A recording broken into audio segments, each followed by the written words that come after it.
तो पहले first problem, weak acid है, उसको स्ट्रॉन्ग बेस से टाइट्रेट करना है। ओके,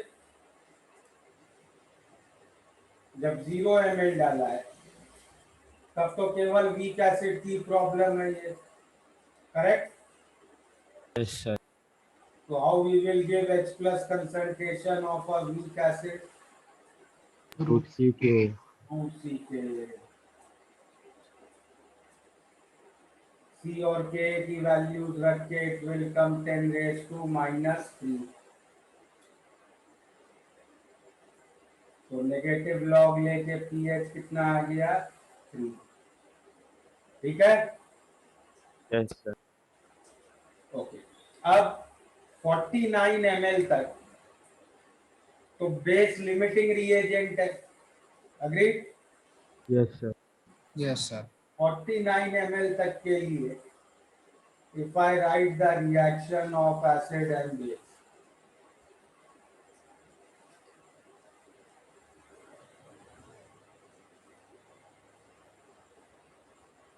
ये रिएक्शन होगा, इनिशियल इसके 5 मिलीमोल, इसके मान लो 0.1 भी, तो फाइनली 5 माइनस 0.1 भी, ये 0 हो जाएगा, ये 0.1 भी।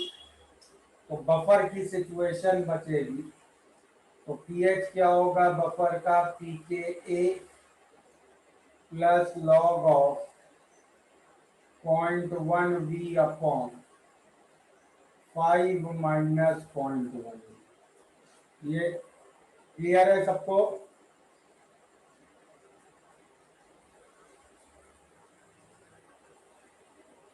तो अब बी से आगे सारे पार्ट्स के 49 तक निकाल लेते हैं आंसर। तो बी में कितना डाला था? 10 ml। तो पीएच कितना हो जाएगा?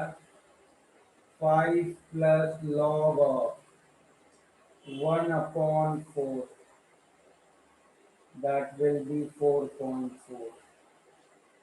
सी पार्ट में 20 ml डाला है,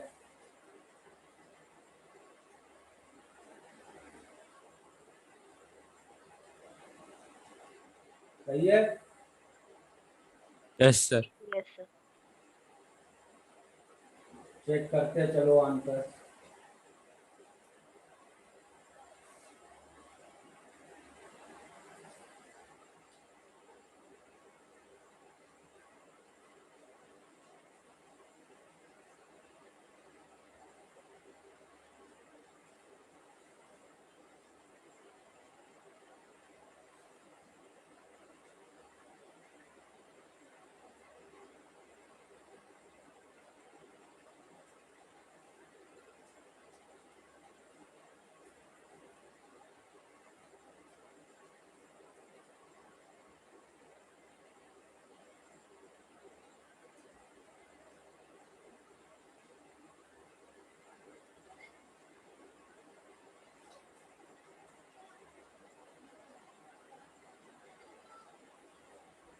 सर लॉग ऑफ 4.9 को कैसे कैलकुलेट किया? लॉग 49 हो जाएगा ना वो। Yes sir. 49 is slightly less than 50। Yes sir. log 50 होगा 1.7। तो यस सर। कम वैल्यू ले लेते हैं 1.68 जैसे, तो 6.68। यहां तक क्लियर है? Yes. Yes, sir. अब आते हैं हम लोग 50 ml पे।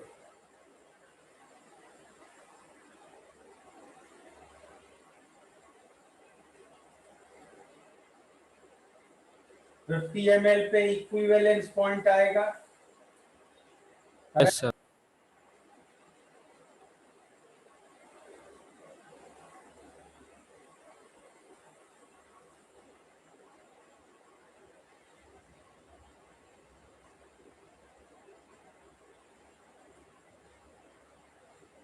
तो दोनों पे 5 मिलीमोल।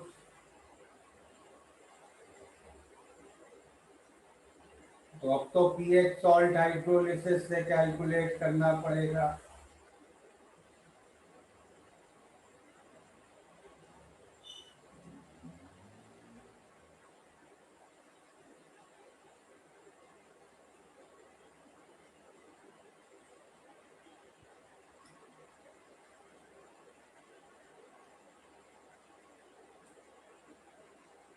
ओके,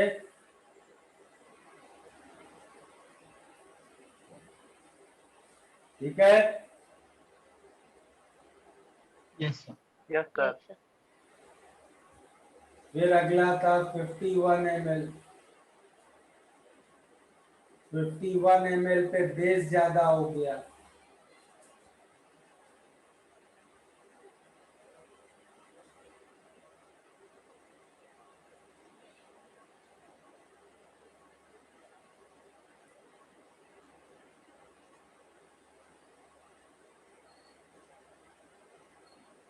तो अब तो OH माइनस की मोलैरिटी क्या हो गई?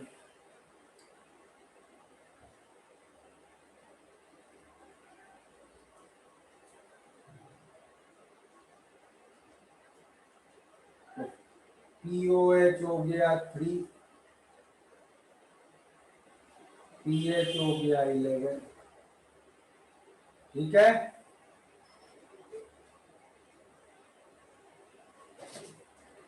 और लास्ट था 60 ml। 51 के बाद 60 था ना, 60 और 100।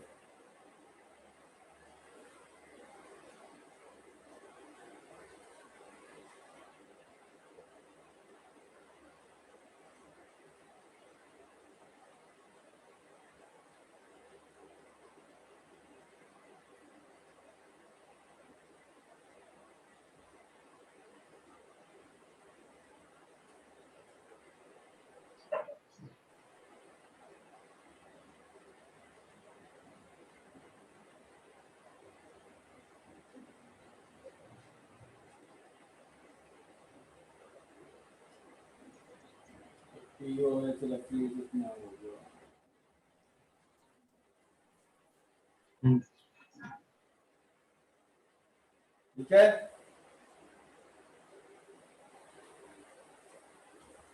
और लास्ट 100 ml।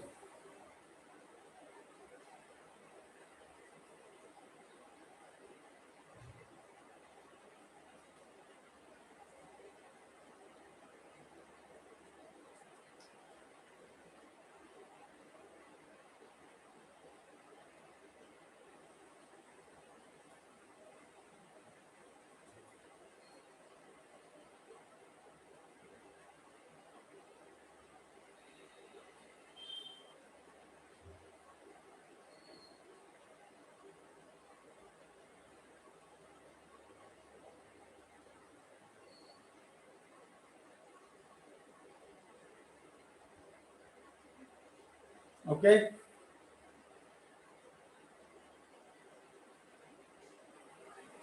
क्लियर है? Yes, sir. नोट कर लिया सबने?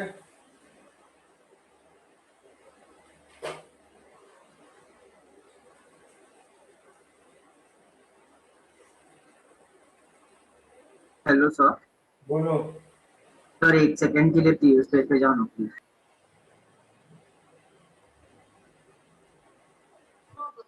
Done sir, thank you.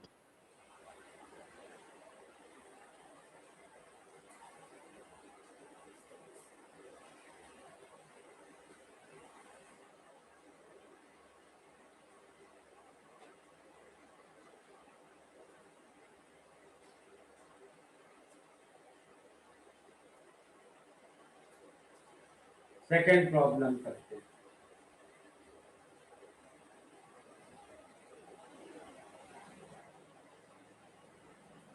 Part A में तो 0 ml है, मतलब केवल डाइप्रोटिक एसिड का पीएच निकालना है। अब डाइप्रोटिक एसिड में पहला ही स्टेप इंपॉर्टेंट होगा। क्योंकि K1 is much greater than K2.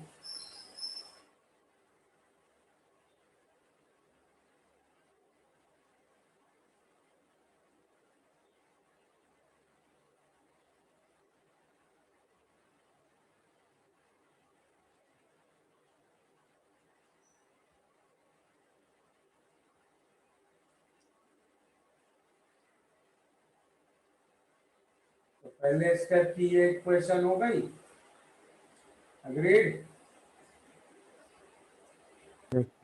Yes, sir. क्योंकि K इतना छोटा है, this we can approximate like this.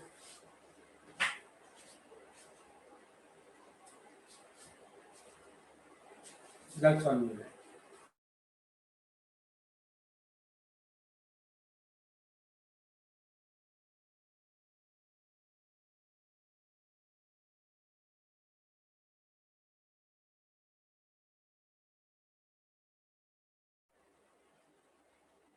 तो pH आ गया 3. ओके, 0 ml का क्लियर है? Yes, sir. Yes, sir.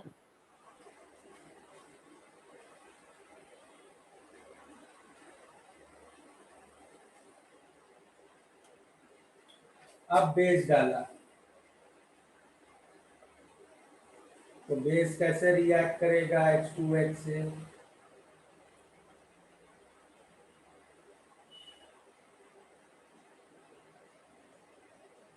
Step wise neutralization. तो पहला H प्लस रिएक्ट होगा, इसके 5 मिलीमोल्स डालें, इसके 2.5. तो फाइनली क्या बचा?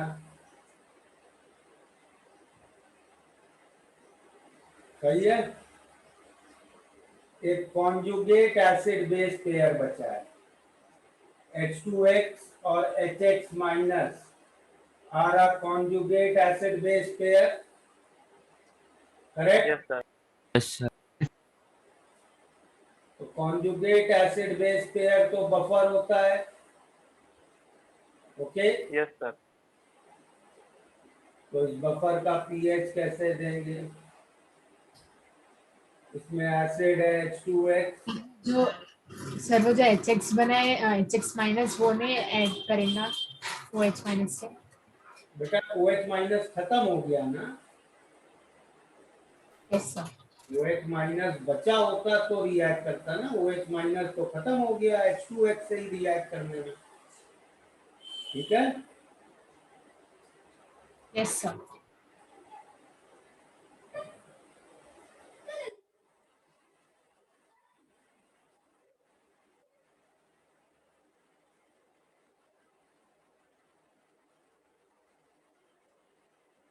करो नोट जल्दी.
Next, let's take 50 ml.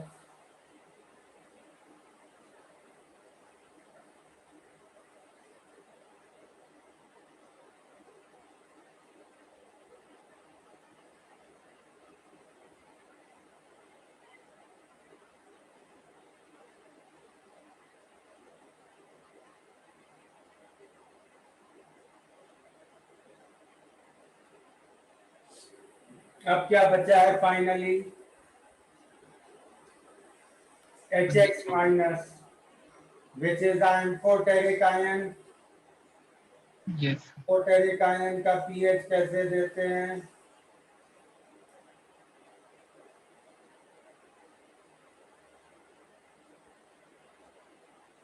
ठीक है,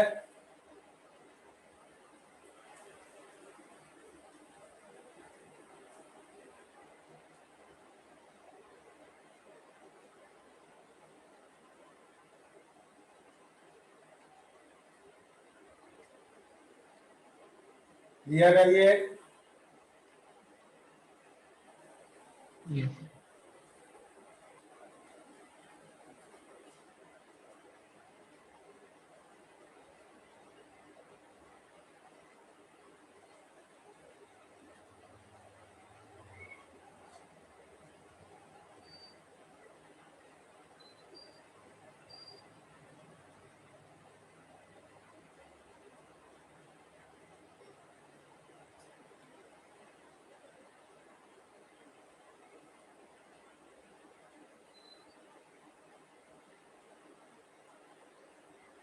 अब OH माइनस बचा है, करेक्ट? तो Yes, sir. दूसरा रिएक्शन शुरू होगा। अब नेक्स्ट, अब HX माइनस OH माइनस से रिएक्ट करेगा।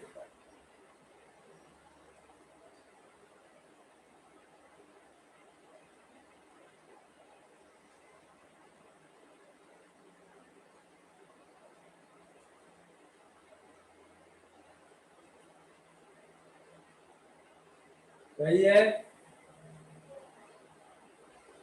तो अब फाइनली क्या बचा है? HX माइनस और H2 माइनस, वो भी एक कॉन्जुगेट एसिड बेस पेयर है, Yes, sir. मतलब ये भी एक Work. है। Yes, sir.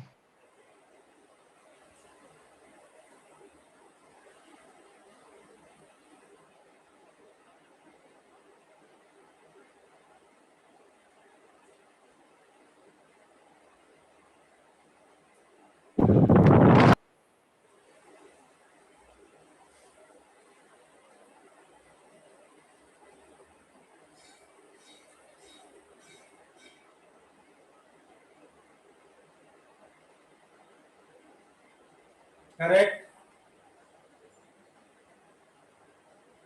नोट हो गया ये? Yes, sir. यस सर, नहीं हुआ सर, 1 मिनट। Sir, एक मिनट sir.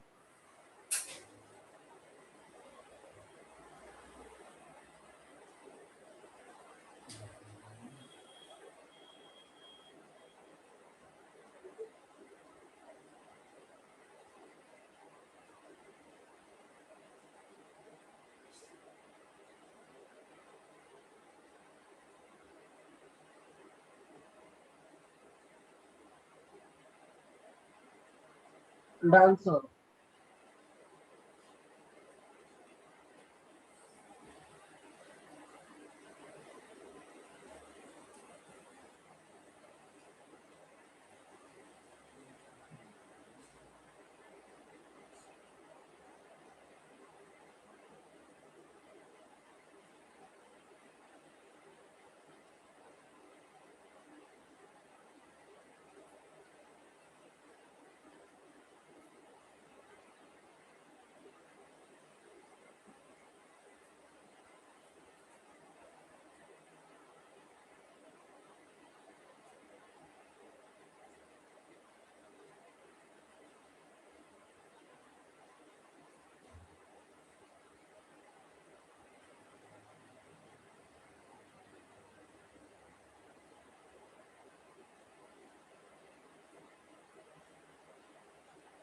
ठीक है, तो अब फाइनली क्या बचा है?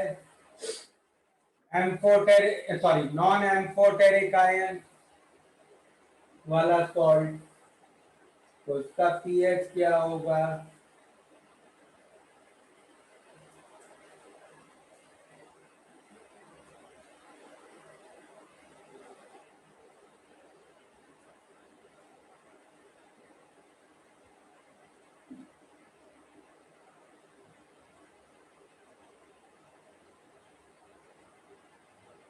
कितना हो जाएगा ये?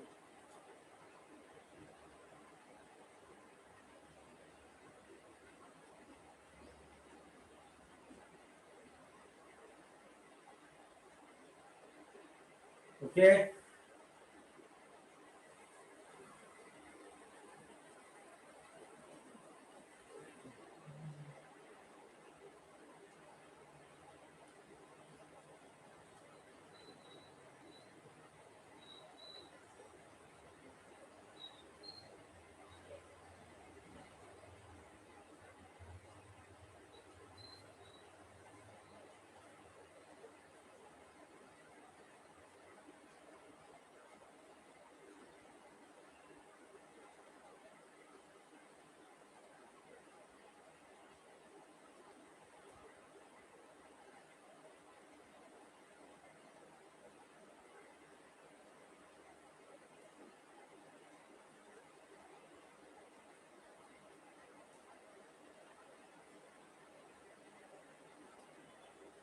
अब तो ओ एच माइनस बचा है।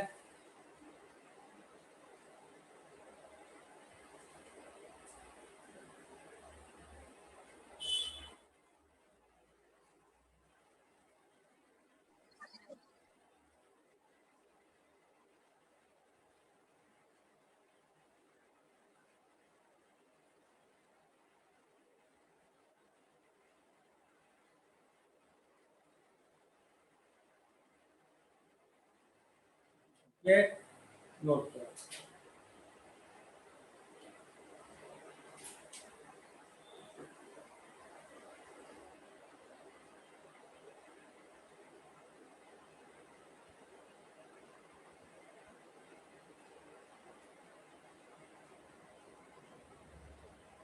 सर आपने 1/70 का कैलकुलेशन कैसे किया लॉग में? हैं? 1/70 का कैलकुलेशन कैसे किया लॉग में? Log 7 is 0.84. Log 10 is 1. Log 7 को log 6 और log 8 का एवरेज ले सकते हैं। ठीक है, ठीक है। Yes sir. Yes, sir.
कर लिया नोट?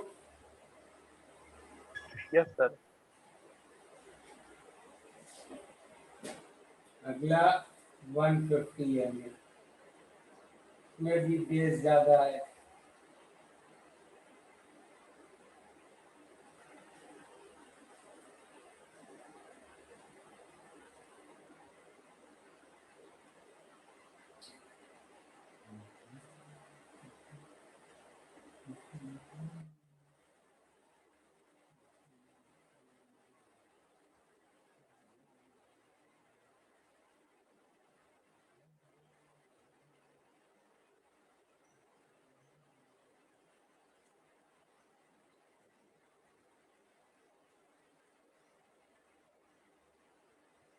OH माइनस 5 मिलीमोल बचा है। Total volume 200।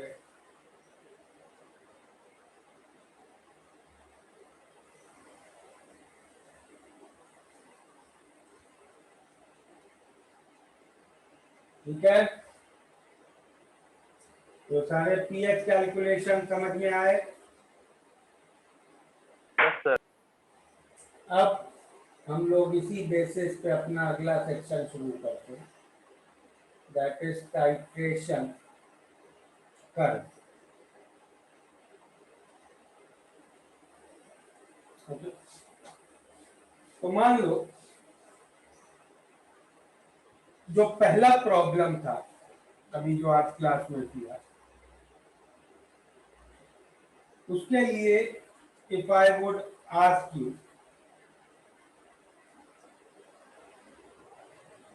कि ये ग्राफ बनाओ, सपोज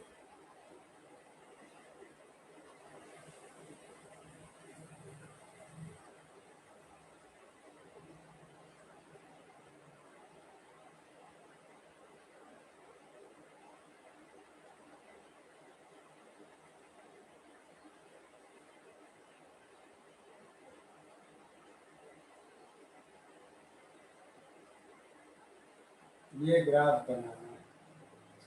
वाई एक्सिस पे पीएच और एक्स एक्सिस पे वॉल्यूम ऑफ स्ट्रॉन्ग बेस। कैसा बनेगा ये ग्राफ?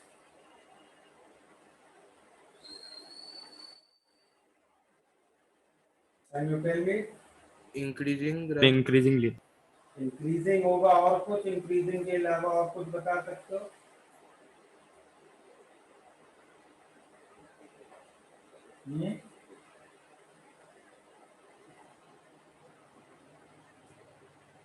इंक्रीजिंग के अलावा एनीथिंग एल्स?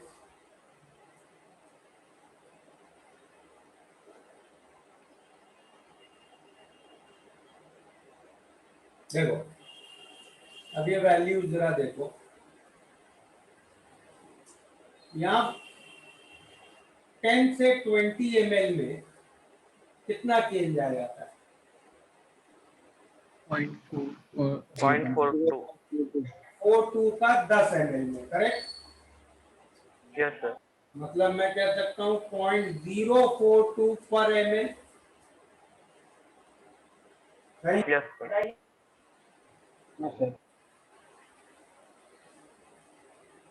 और यहाँ से यहाँ कितना चेंज आया? 0.18 0.18 का 5 ml में, मतलब 0.036 पर ml। Yes sir. तो देख लो ये पर ml का इंक्रीज डिक्रीज हो गया, डिक्रीजिंग स्लोप के साथ बनेगा। तो नहीं, स्लोप पॉजिटिव होगा, कॉनकेव डाउनवर्ड्स होगा, सेकंड डेरिवेटिव नेगेटिव है।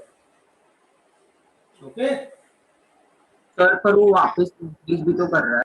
हाँ अब यहाँ के बाद यहाँ देखे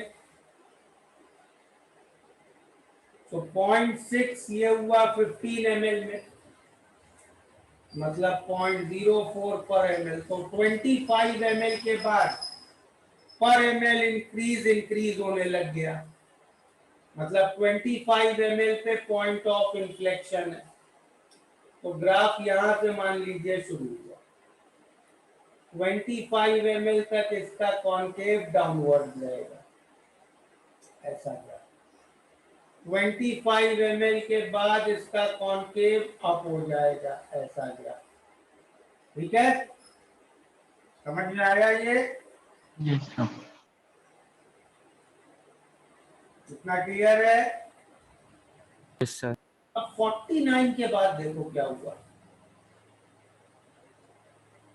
49 पे पीएच कितना था? 6.68। ठीक है, यस सर। और 50 पे कितना हो गया? एकदम से 8.85, और फिर 50 से 51, फिर एकदम से 8.85 से 11, 11। करेक्ट? Yes, sir. तो ये 49 से 50 और 50 से 51, एक ml में ही pH change is drastic. Yes, sir. तो यहाँ पे कैसा ग्राफ बन जाएगा? Steep slope वाला. शूट अप करेगा, करेक्ट? ऐसा। Yes, sir. और फिर 51 के बाद ऐसा ग्राफ। ठीक है, तो इस तरह के ग्राफ को हम कहते हैं टाइट्रेशन कर्व। ओके, ये किस टाइट्रेशन का टाइट्रेशन कर्व है? इसमें हमने बीकर में रखा हुआ है एक weak acid. Okay,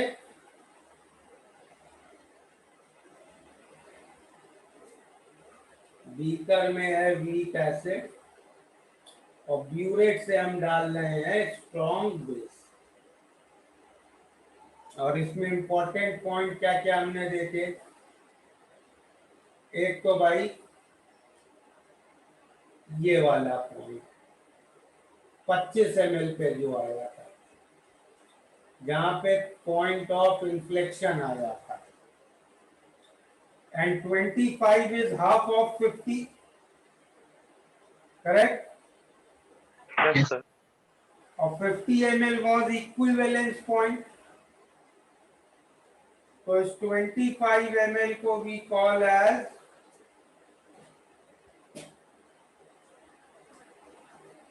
half point. ठीक है, Yes, sir. और हाफ पॉइंट पे पीएच हमेशा क्या होगा?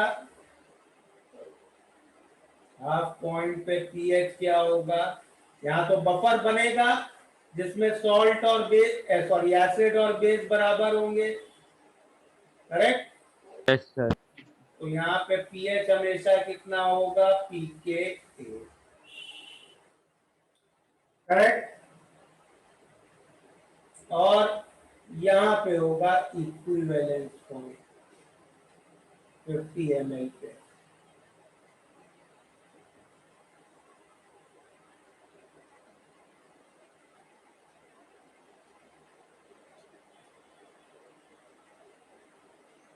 उस पे पीएच कितना होगा?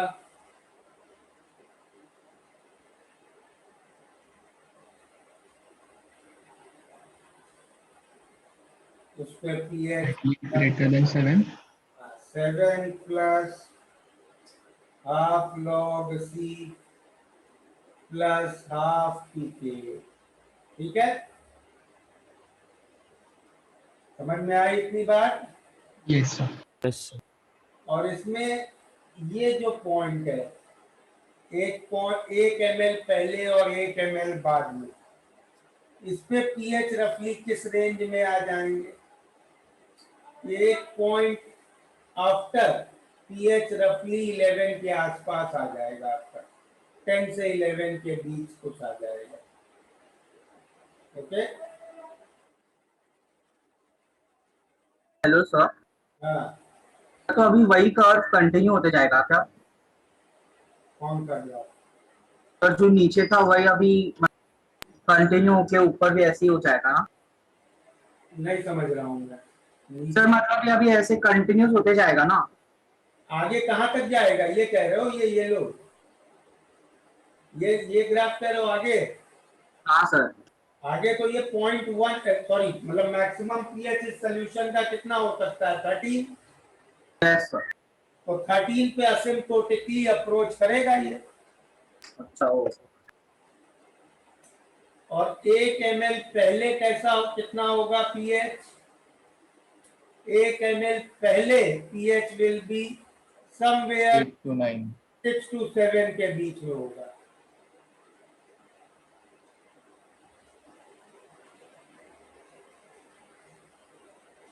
ठीक है, समझ में आया ये ग्राफ पूरा? Yes, sir. Yes sir. Note कर लिया? No, sir. एक मिनट सर।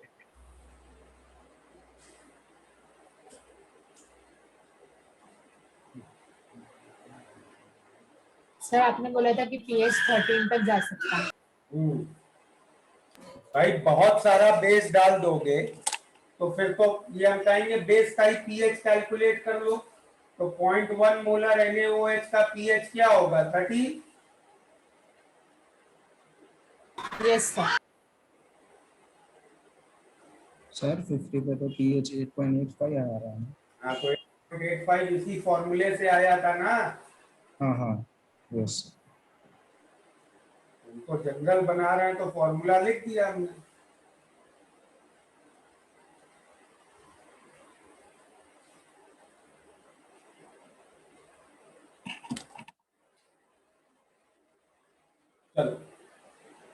अब इसी के बेसिस पे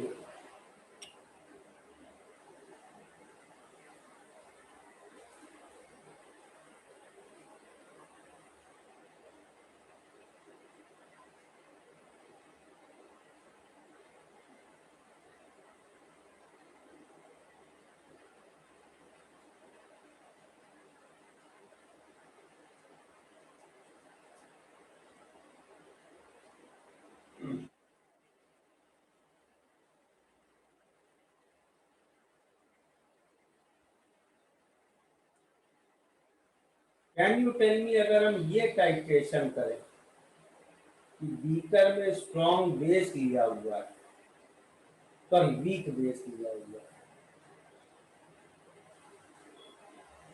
बीकर में हमने वीक बेस लिया और ब्यूरेट से स्ट्रॉन्ग एसिड है, तो कैसा ग्राफ बनेगा? डिक्रीजिंग। है नहीं, अब जैसे पिछला किया बिल्कुल डिटेल में बता सकते हो कैसी शेप क्या बनेगा?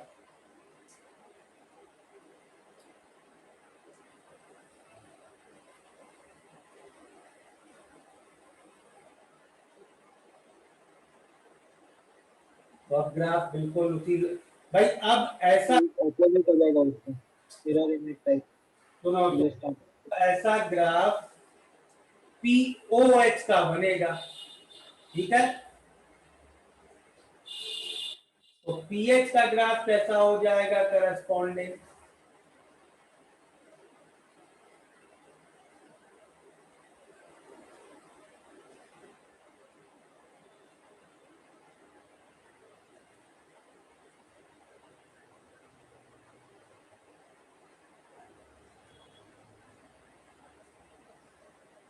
ओके,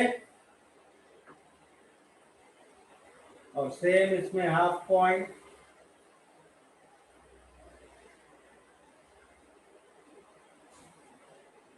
हाफ पॉइंट पे पीएच क्या होगा?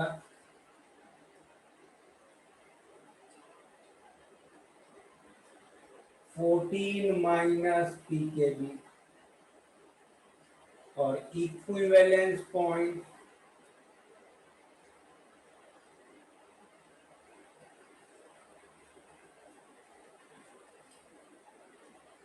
पे पीएच क्या होगा? 7 -½ log C -½ pKb।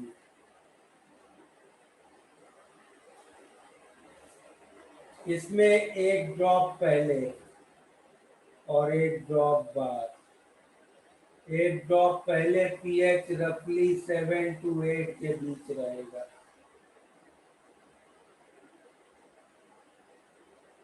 और एक ड्रॉप बाद ये आ जाएगा 3 to 4। ठीक है, यस सर। नोट कर लो।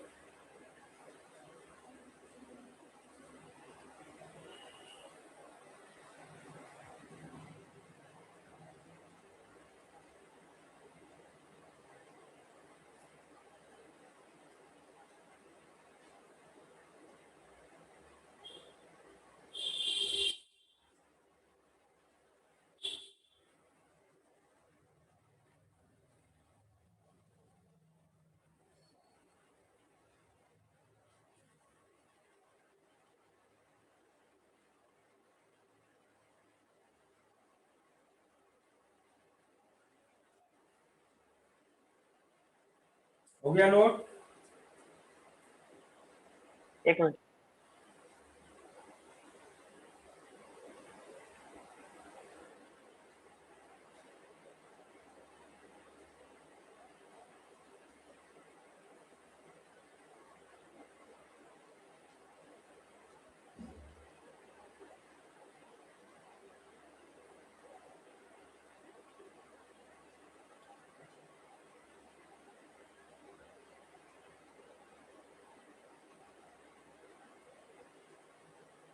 Done sir. एंड एक ये वाला आप देख लेते हैं। मान लो बीकर में स्ट्रॉन्ग एसिड है ब्यूरेट से स्ट्रॉन्ग बेस डाल दें तो कैसा बनेगा ग्राफ?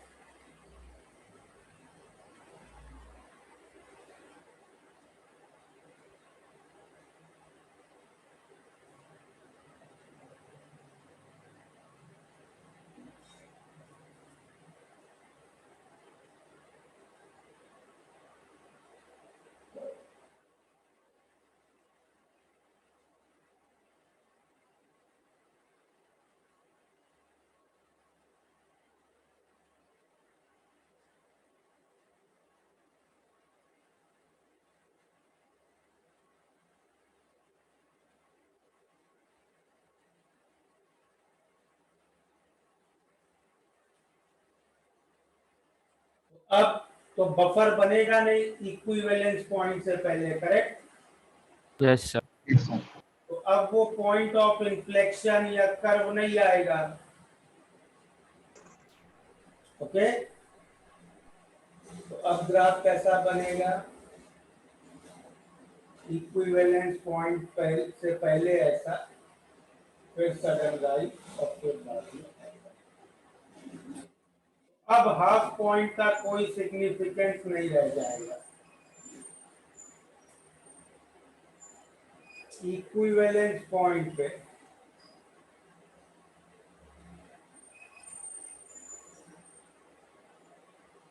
क्या होगा? PH 7. 7।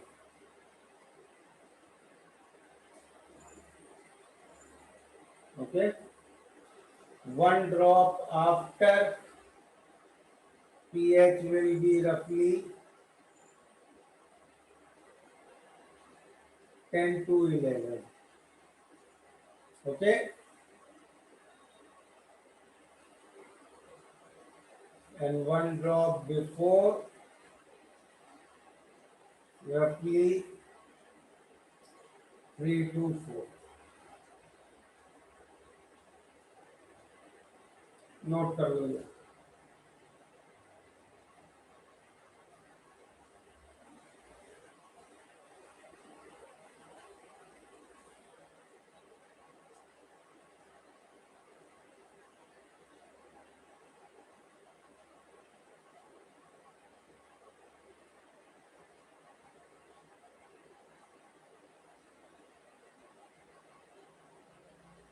Hello sir. Done. Sir ये ग्राफ सिर्फ 7 तक रहना चाहिए ना, स्ट्रॉन्ग एसिड और स्ट्रॉन्ग बेस सॉल्ट बनते हैं। स्ट्रॉन्ग एसिड स्ट्रॉन्ग बेस का सॉल्ट का पीएच 7 होगा, लेकिन उसके बाद भी आगे अगर हम बेस डालते जाएंगे तो पीएच डिक्रीज होगा ना, सॉरी पीएच और इंक्रीज होगा ना। Yes sir.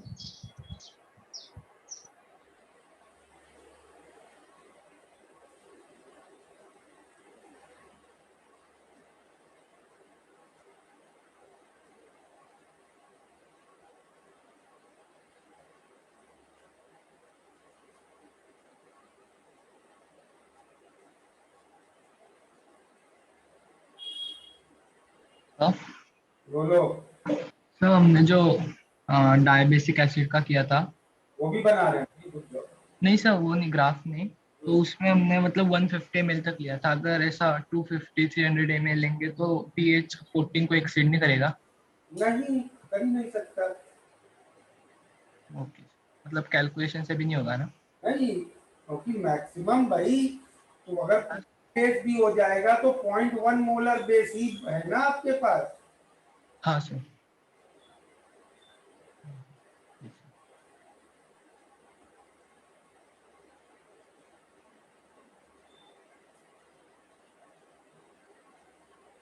हो गया नोट? Yes sir. तो चलो एक डाइक्रोटिक एसिड का भी इसी तरह बना लें। अब तो आई थिंक समझ में आ गया होगा डाइक्रोटिक एसिड का कैसे बनेगा, बिल्कुल सिमिलर लाइंस पे।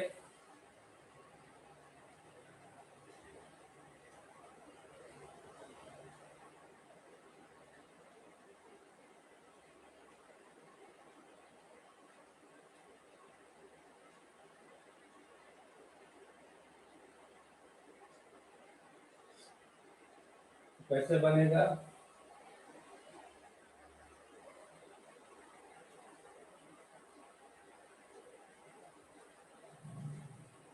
ये पहला पॉइंट ऑफ इन्फ्लेक्शन,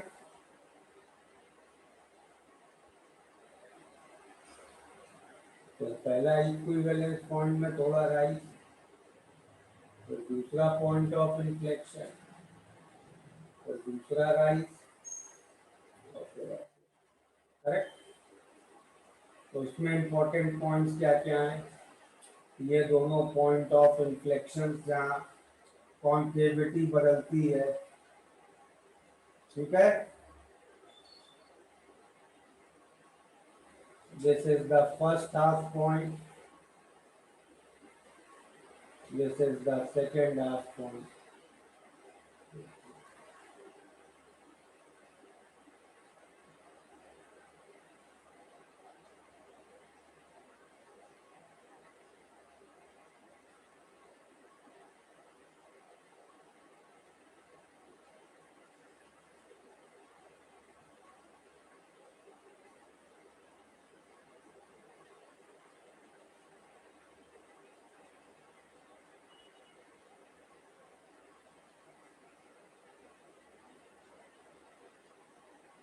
ठीक है,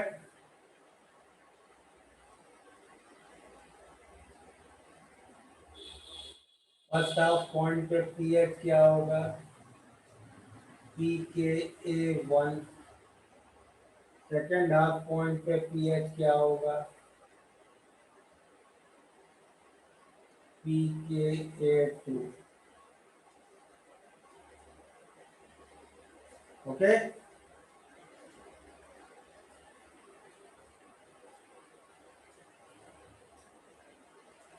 अब देख लें, यहाँ पे होगा फर्स्ट इक्विवेलेंस पॉइंट, यहाँ सेकेंड इक्विवेलेंस पॉइंट।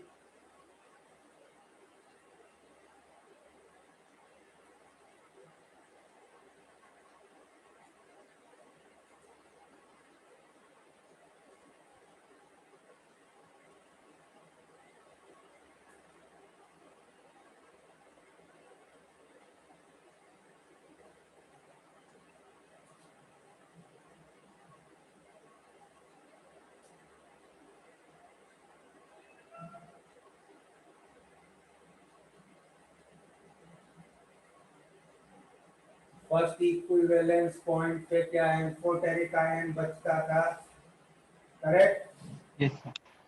तो पीएच क्या होगा? PKA1 प्लस PKA2 बाय 2, और सेकेंड इक्विवेलेंस पॉइंट पे नॉन एम्फोटेरिक कैटायन बचता था, तो pH will be 7 plus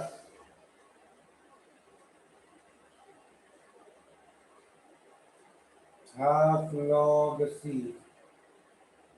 plus half PKA2, correct. ये हो गया डाइक्रोटिक एसिड H2X का स्ट्रॉन्ग बेस। सर हमने जो वैल्यूज निकाली उससे एक बार एक्सप्लेन करो ना ये वाला ग्राफ। देखो एग्जैक्टली पहला हाफ पॉइंट कितने पे आया था? 25 ml पे। Yes sir. 25 ml पे पीएच कितना था? देखो PK1। Yes sir. फिर 50 ml पे पहला equivalence point, correct. Yes sir. हाँ। पे पीएच क्या? PK1 इसका मतलब रेंज मतलब कैसे इंक्रीज कर रहा है डिफरेंस पर यूनिट वॉल्यूम से। बिल्कुल भाई, वीक एसिड है तो बफर बनेगा बिफोर इक्विवेलेंस पॉइंट, है ना। तो जब बफर बनता है तो हाफ पॉइंट पे पॉइंट ऑफ इन्फ्लेक्शन आता है।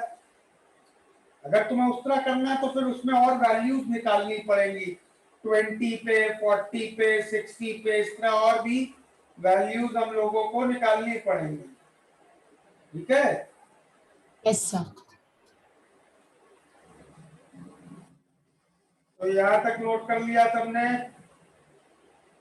Yes sir. समझ में आ गया सबको? अब ऐसे ही ट्राइप्रोटिक एसिड के लिए भी कर सकते हो। यस और no? Yes sir. Yes.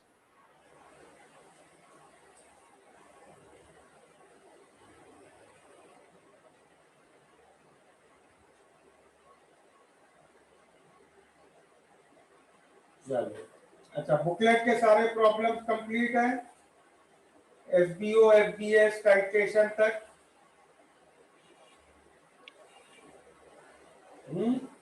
Sir FBO 82 तक बोला था। एफबीओ 82 तक बोला है। हाँ, तो अब यस। ना एफबीओ 83 टू 100 कंप्लीट कर लो। Okay, yes sir. Okay sir. FBS कहाँ तक कंप्लीट है?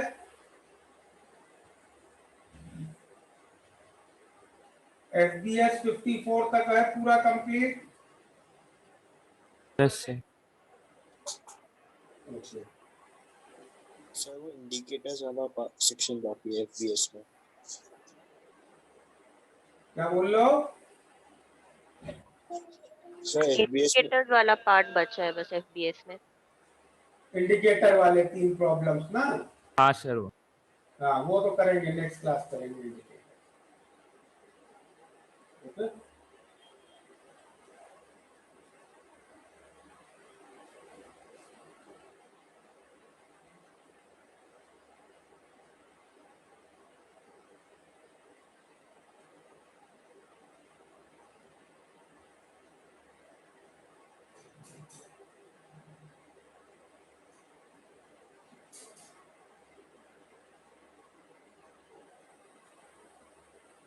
चलो टुडे विल स्टॉप हियर, अब इंडिकेटर नेक्स्ट क्लास में करेंगे। ठीक है,